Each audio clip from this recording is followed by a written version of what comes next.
This is Blackstone Joe, and you're listening to Slick Talk.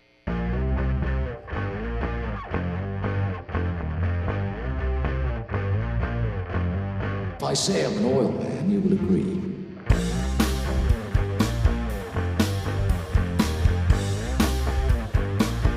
There's the stink of oil about him.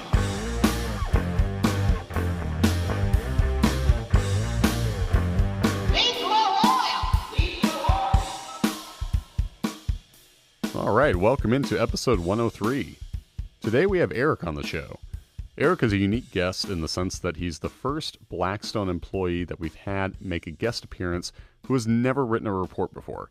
And you might wonder, okay, why are we going outside of the data here? And well, importantly, I think that customers would be interested in gaining a little bit of insight about the operation, how we process samples, what happens when your sample arrives, what are some of the holdups in getting a sample from the receiving area through the lab with results to the report writer.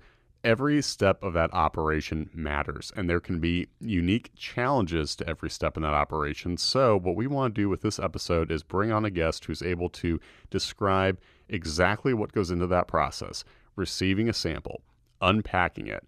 What are some of the issues we run into? Messy samples, samples that have little to no info. What we can do to track down the customer, what is they sampled, and of course, how we're able to provide the data, whether the conditions are ideal or not. Fortunately, when we have a talent like Eric on staff, we're able to get those samples processed even when they don't arrive in the tip-top shape that we'd like them to be in. Without further ado, here's Eric.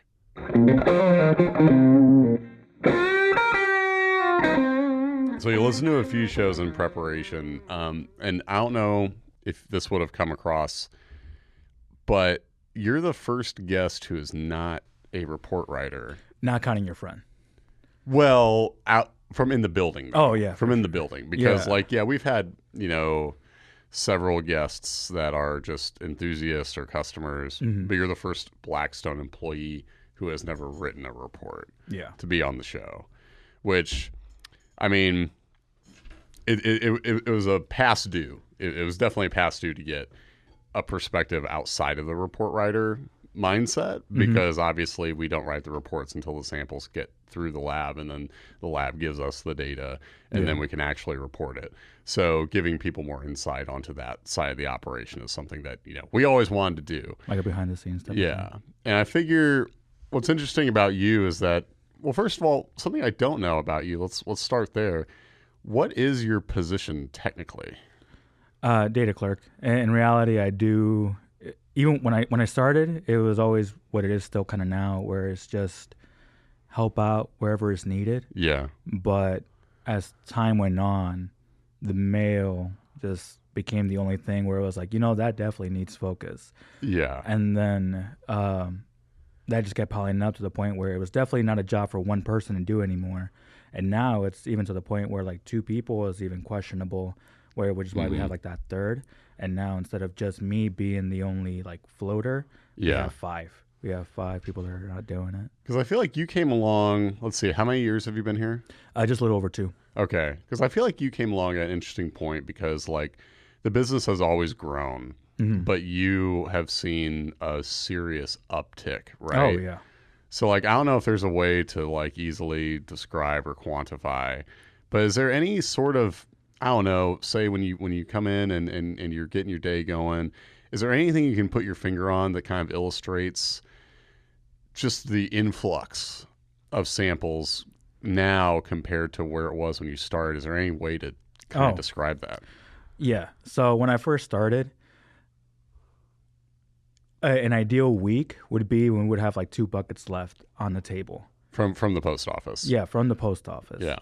Now, it's like we're glad when we're less than a week behind. So it's kind of, it's changed a lot to the point where even when Mary, who is the other unpacker here, she's like, oh yeah, we used to finish every single day and get all the mail done. And that was like a goal.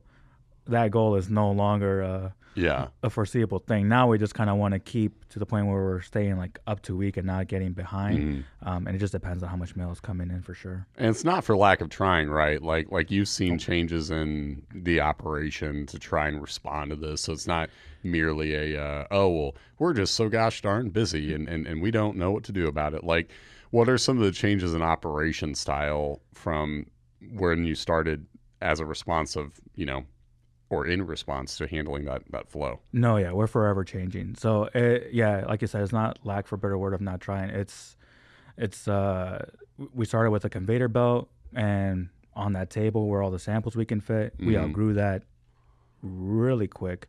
From when I started to even like 2 months in, then we did the bigger belt. Now we have like these big boxes that kind of hold everything and kind of hold more samples. Still in a belt, but like more samples now. Yeah. And even I think we're starting to grow from that. We've changed the table setup and everything. We've extended that. Now it's no longer, I mean, it's still a big table, but it's extended into the garage, as you can tell. Mm-hmm. We got more carts, so more trays has been building up. As far as trying to keep up, we do a really good job of keeping up. But at the same time, it's not always the manpower that's behind, but also kind of the flow that's throughout. Pinpointing like where the bottleneck is, but also trying to find a good flow of things. So for what we're doing right now, I think we're doing great. And like I said, the changes that we're making are phenomenal. But it's not going to be an easy fix or a quick change. It's definitely going to take a little bit of time. Yeah, the quick change about it is the thing, because, like I field obviously a lot of questions on this matter from customers and emails and phone calls. And obviously you get the phone call side of, what's the deal? What's the operation now? Why is it slowed? And it's just not an overnight thing, building a whole other lab, adding another spectrometer, all this stuff does take time, but we're working on it. So I was wondering if you might be able to shed some light on the holdups in getting a sample processed. What would you say are some of the biggest holdups when folks send their samples in, getting that data through the lab back to them? Gotcha. Biggest holdup I would say right now is the limitation that we have on the amount of reports that we can produce like a day. Okay. How many runs can be stamped in into the lab? Because like you mentioned, the lab can only do so many samples. So I can unpack every sample back there, but it would just be a pile up. Yeah. The only thing that would kind of help out is that it would show a status update for customers that are checking in the website and stuff like that to see that their sample not only has arrived, but has been unpacked. But again, we would just have an abundance of samples waiting with no space to kind of where to put them. So it's all like timing, trying to get a flow going and not have someone not try to race to a finish line where it kind of stresses another coworker out, where it's like, oh, I can't keep up with all this. So it's like a balance, I would say. Can there be a hang up that comes as a result of like the way a sample is sent or packaged? Like, yeah, if you have someone who follows the directions to the letter and the sample arrives, it hasn't spilled, we have an oil information slip filled out accurately, does that sample stand a better chance of getting processed than one that does not have the correct technique? It does, because it spends less time getting cleaned up, trying to figure out what the information on that slip says. One thing I would actually add more, even furthermore, is before you send out your kit or send out your sample, make sure you have an updated shipping label. A lot of people order these kits like in bulk, and they might have them sit in the garage for a few years. Yeah. I believe the post office only keeps like that shipping status or information for up to 3 years. Normally after that, we kind of quit receiving like updates. Now they're still good to send in, but that might cause a little delay. And when we have a bit of a backlog here, sometimes that shipping time from it to get here, from their house to here, can make a quick difference as far as when they receive those results. A lot of the time is just waiting for our sample to arrive. But when it comes to the information, all that, yeah, clearly we always prefer a clean slip over a dirty one. I always do recommend trying to separate your oil sample from the paperwork as much as right. possible. So if you can put the oil sample in the black bottle, keep that paperwork outside, but still in the envelope, that's definitely best case scenario. So the slip getting dirty is obviously a big holdup, but say someone forgets to fill out their slip or there's such scarcity in the details. What can you do on your end to try and make sure that sample's still getting processed when there's little or no info sent along with it? Best we do is just go off of whatever is on the shipping label. Okay. So I will either make copies of those, or we try to transfer as much information that we can find either on the bottle, paperwork, any type of info that we can provide for you guys on that. Once it gets further down the line, as it's getting like put into the system, we will either try to reach out to see if we can get more information on that. So making so many calls a day will also kind of, like I said, slow that process down. But yeah, just making sure that the customer is taking those steps helps out by a lot. I think sometimes with the wait time, people will assume that maybe we're just hanging on to samples for one reason or another. But I think we only ever hold on to a sample and don't go through with testing if we literally don't have any info on it. So is it a good idea for a customer to call and maybe just inquire if they might have forgot their slip, or what should people do if they're maybe wondering, is my sample held up because I didn't provide the info, or maybe the info was ruined in transit? Is that something worthwhile for people to just check and see if their slip was missing? And biggest advice I can give is keep note of your tracking numbers. Because even if we have a tracking number, that's going to be some information for us to go ahead and push a sample through. It'll go into what we call like purgatory, which is just like a file or an account based on people where we had no idea who they are, but are hoping that they would call in and have any little bit of information that might connect us to that particular sample, in most cases being just a tracking number. Or sometimes even like the city that the tracking number came from, we can see what, city and state it might originate from. And if someone calls in from, let's say, Miami, Florida, and we have one sample that we did from Miami, Florida within the past month, it's like, okay, this looks, and you say it's for what? That kind of matches, and pretty much make that connection.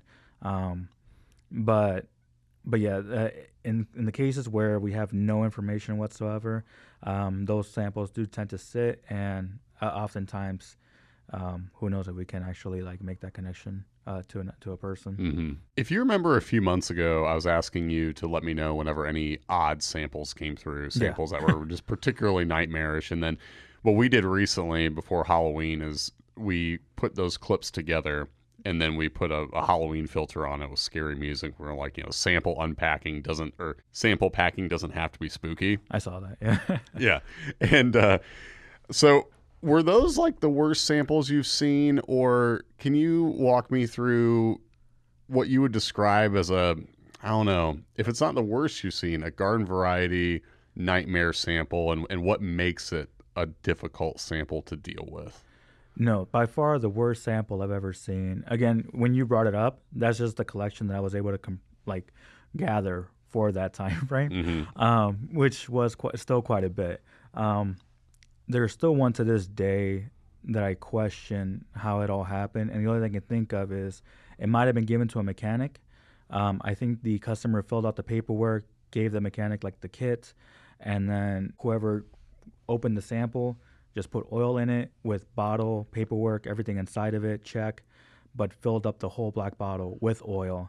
So when I opened it, all I saw was black oil until I started draining it into one of our bottles and noticed that there was additional content inside. And I was like, why would you do this? Yeah. And same thing, how to take everything out, clean it up as best I can without wiping off any of that information, and see if I can connect any of the dots. Do you remember whether or not that sample got processed?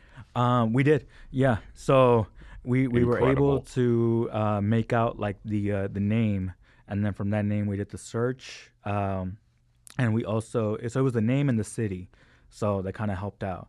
And then we ended up calling the person and gathering the rest of the information, kind of explain the situation. Wow. They sent another check in, and so it worked out. But Yeah, I feel like that's a credit to your side of the operation in general. It's pretty rare, even if a sample arrives in rough condition or the slip is messed up or whatever. More often than not, would you say that we're still able to process them? I mean, is it pretty rare that we have to just discard it? yeah, no, yeah, super. I don't think I've ever discarded a sample just because the oil was too messy. Even people's like when they press down on the paperwork, Yeah. if you shine it to a light, you can kind of see that glare and make it out. So there's tricks and stuff that you kind of find out throughout your time here. But no, luckily I don't think we ever had to discard a sample because it was too messy. Yeah. And when it's not unpacking samples, I feel like you do a lot of work on the phones, which is very important. I think one thing that always I'm kind of taken aback when I get forwarded a call is often a customer will say, yeah, whoever I talked to first didn't know this answer about the report. And I think it shocks people that like, yeah, not everyone here's a report writer. Now everyone can help you in one way or another, but we're not all report writers. So when you're taking a call, what are you prepared to help with as far as, if someone calls in, you're the first one on, what are the typical, I guess, FAQs that you're prepared to help with, and everyone else who's helping with samples? Number one is definitely tracking down a sample. It's like, hey, where's my sample type of thing. Being able to look in the system, figure it down to what account, where it's at. Also, noting down any like updated payments that people have received stuff on, answering questions as far as how to get set up, how to create an online profile, things like that. Those are all stuff that we can definitely do as far as answering questions. Yeah, so it's not breaking down the report, but if someone has a question about where the sample is, payment, so on and so forth, you're going to be the first one on the call. Yeah. Also, like determine like what type of testing can we do. Most questions we've gotten, often enough that we do know what all as far as like testing we do as like the off-ball ones, then those are the ones we pass along. Yeah, right. Makes sense because it can snowball very quickly. Yeah. I feel like it goes from one question about what does this element mean into like a 30-minute diatribe where I'm learning what the weather's like where they are. So it can go and go and go. And normally I will stop somebody like mid-conversation. It was like, hey, I don't want to cut you off, but I'm letting you know right now, I am not the person that's going to be able to help you out. So before you have to run this down again, let me just. Do you have an internal clock where you're like, this is the time I need to cut it off? As soon as I know that I'm not going to be the person, that's when I'll do it. Okay, because even as the person, sometimes I look at the phone and I'm like, we're 15 minutes in here, and this question was about the molybdenum level. I don't know how much I got, because it's not centered around the report. But that's interesting. So if you're not unpacking a sample and you're not taking a call, what are some of the other tasks in the building that you might be helping with on any given day? Oh yeah. So there's logging in samples, checking in samples. So checking in is just kind of getting information updated to make sure that the payment information, their address and stuff, that's all up to date. Logging in is just putting the information from the slip onto our system, so that way you guys get that accurate numbers and stuff as far as miles, hours, kilometers, those sort of stuff. I do a lot of like the mail processing. My main focus these days has been mail related. So as far as like unpacking, sending out reports for those customers that prefer like a mail physical copy instead of like an email copy. So mailing those, invoicing. Yeah, that tends to be like the most general stuff. When it comes to sending samples through the mail, I think that some folks might not understand why we can't easily prioritize something that's sent via USPS versus a different provider. Can you kind of explain the operation as far as why it can be difficult on our end to go through samples sent via the USPS and put those at the front of the line? Yeah. So, I mean, as far as like the USPS, one conversation I kind of have with like various customers is that one provider, or I guess carrier, is not going to trump the other one in any case. You can be in a city where the U.S. Postal Service is amazing and UPS could be horrible. Interesting. Or Okay. you can be, it's like, oh, FedEx is amazing here, but I don't like the U.S. Postal Service. They're tremendous. Like, they suck here. Okay. So it kind of varies over there. We've had a good connection with the post office where they kind of work with us. A lot of our kids, or not a lot of our kids, all of our kids for the most part are all sent through the U.S. Postal Service. And it's just because, you know, they do a good job here and throughout overall that is just where we found the most success when it comes to that, as well as pricing. Because it is kind of like a courtesy thing that's done. But when they arrive, I think that one thing people might not understand is that the USPS delivers large batches of samples. Oh, yeah. And so someone might wonder, well, why can't you find mine and put it to the front of the line? Talk me through when these samples arrive and we're getting a large volume at once, right? Yeah. So we're averaging 400 to 500 plus like a day is what it is. And all these samples, your kit looks very similar to another person's kit. The only thing that's going to differentiate between those is that tracking number that's on that shipping label. But even then, it's almost like trying to find a needle in a haystack for a specific one. So that's kind of what, and that sample in Palo 500 is in a row of other samples of 400 to 500 each day. So that's just kind of what makes it difficult, as well as already trying to keep up with the daily mail that we have throughout the day.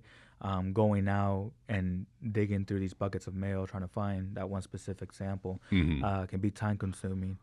So we do try, but we can't make any guarantees as far as being able to pinpoint. And I'll go out like maybe 4 times a day and spend like 10 minutes each time trying to find this sample. Most times we are successful, but it is something that we cannot do, unfortunately, for every single customer, because that'll just be too time consuming. So there are measures I think folks can take, though. So what would you recommend if someone is in dire straits and they have a sample and they need that analysis as quickly as possible? What would you suggest? We do accept all carriers. So even though our kits are all USPS, like that's what it goes through, we do take FedEx, we do take UPS. Right now, as of today, our current turnaround time is like 14 to 16 business days. FedEx and UPS packages normally tend to take almost a week less than that. However, for like dire situations where it's like emergency cases, we do have what we call like the hot run.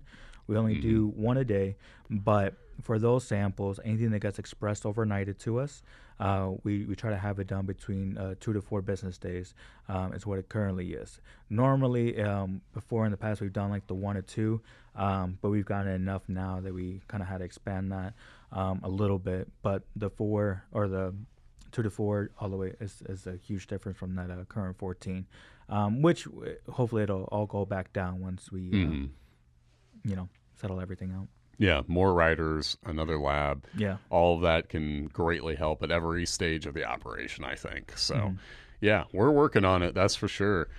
So, wrapping up here, when you're not in the office, I was reading a little bit of your bio. You do some graphic design. Is that still a thing? It hasn't been a thing for a while. Last thing I did was like logos for a company. Oh, yeah? And that was about, from when I started, it was like a couple of years ago, just like couple months in from when I started. But as far as graphic design, I haven't kept up too much with that. I still do like the soccer. I don't do leagues, but I sometimes like volunteer at the Y and or like and pick help up out. stuff. Yeah. Help them organize games. If they ever need referees, I either do it myself or gather people that can help them out. That's cool. Are you still running? Oh yeah. No, yeah, definitely still running. Just did the Puffer Trail back in, I think, July. How long is that? 5Ks. I tend to stick to 5Ks and 10Ks. Uh-huh. And then the one that was recently held by the Y. I always City Rat Race. think about doing the Fort for Fitness. I really don't like paying money to run. That's the weird part about it. Is the thing. Yeah. Like I understand that, they got to provide a lot of cups of Gatorade to people. I understand that money is going somewhere. But I also I started running during the pandemic, and then so I was doing all of that solo. So I was just like, why? I don't want to spend the money to do it. I can just go outside and do it. But Yeah, who knows? Maybe one day we'll have a Blackstone team at a 5K. Oh, that'll be great. One of these days. I do share your feeling as far as like the running, to, like paying a run. Because you get the map, so you can run that course the next day for free. It's the most basic form of exercise. Been around forever. So, well, that's cool. Well, it's good to get to know more about what you're doing here, because I know that you could pretty much, I feel like you could step in anywhere. But at the same time, I don't know exactly the ins and outs of that side of the operation, because all the time I'm just explaining the data. Getting the data to me, though, that's a whole different ball game. So, yeah, thanks for hanging out, man. And who knows, maybe we'll do this again sometime. No, thanks for having me. Appreciate it. Thank you. All right. All right. Hopefully you enjoyed that talk between Eric and I. You know, his title is quote unquote data clerk, but really that doesn't do him justice, in the sense that Eric is a talent who's able to manage all of the challenges that come into play when you are working with customers, unpacking samples, getting them ready for processing. There's so much that goes into that. And of course, he's not alone back there. We have a talented staff that is able to address all of the account management, the sample care, everything that goes into providing the results that result in the best oil report in the game. So thanks to Eric for joining me. If you call in, chances are good he might be one of the people picking up and helping you with one of your questions. So if you like what you've heard today, don't forget to rate, review, and subscribe.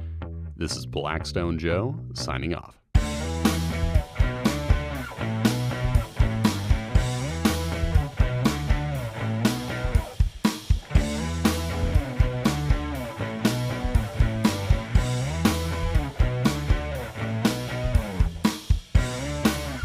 The Slick Talk podcast is powered by Blackstone Laboratories. If you're ready to start your oil analysis journey, visit blackstone-labs.com to order your free test kit.